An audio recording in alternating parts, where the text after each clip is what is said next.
ભુજના ટપકેશ્વરી મંદિર અને ભૂતનાથ મહાદેવ મંદિરને જે પ્રવાસન ધામ તરીકે વિકસાવવાનું છે તેની ટેન્ડરની પ્રક્રિયા ઝડપી બનાવવા માટે ભુજના ધારાસભ્ય કેશુભાઈ પટેલ આજે પ્રવાસન મંત્રી મોડુભાઈ બેરાને રૂબરૂ મળ્યા હતા.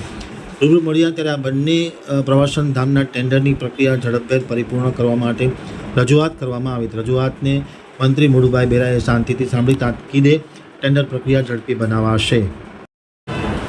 હવે જોઈએ ગાંધીનગર આમતક ન્યૂઝ બ્યુરોના જે કે પટેલનો એક વિસ્તૃત અહેવાલ. ગાંધીનગર મુકામે ગુજરાત રાજ્યના પ્રવાસન મંત્રી મોડુભાઈ બેરા સાથે ભુજના ધારાસભ્ય કેશુભાઈ પટેલે મુલાકાત કરી હતી. મુલાકાત દરમિયાન ભુજના ભૂતનાથ મહાદેવ મંદિર તેમજ ટપકેશ્વરી માતા મંદિરના અગાઉ મંજૂર થયેલા વિકાસના કામો સંદર્ભે વાર્તાલાપ કરી આ કામની પ્રક્રિયા ઝડપી થાય, ટેન્ડર ઝડપી થાય તે પ્રકારની રજૂઆત કરવામાં આવી. રજૂઆત શાંતિથી મોડુભાઈએ સાંભળી તાત્કાલિક અસરથી ટેન્ડર કરવા માટેની ખાતરી આપવામાં આવી હતી. કચ્છને ભૂકંપમાંથી બેઠું કરીને વિકાસ માર્ગે ગતિમાન કરનાર કચ્છની કાયાપલટ કરી કચ્છ નહીં દેખા તો કુછ નહીં દેખાનું સૂત્ર આપી સમગ્ર વિશ્વમાં કચ્છની ઓળખ પ્રસ્થાપિત કરનાર વડાપ્રધાન મોદી સાહેબના નેતૃત્વમાં કચ્છ હાલ પ્રવાસનનું હબ બની ગયું છે. ત્યારે આ બંને પ્રવાસન સ્થળના ટેન્ડરોની પ્રક્રિયા ઝડપી બને તે માટે રજૂઆત કરવામાં આવી હતી. મોડુભાઈએ ખૂબ જ હકારાત્મક પ્રતિભાવ આપી ટેન્ડરની પ્રક્રિયા ઝડપી બનશે તેવી ખાતરી આપી હતી.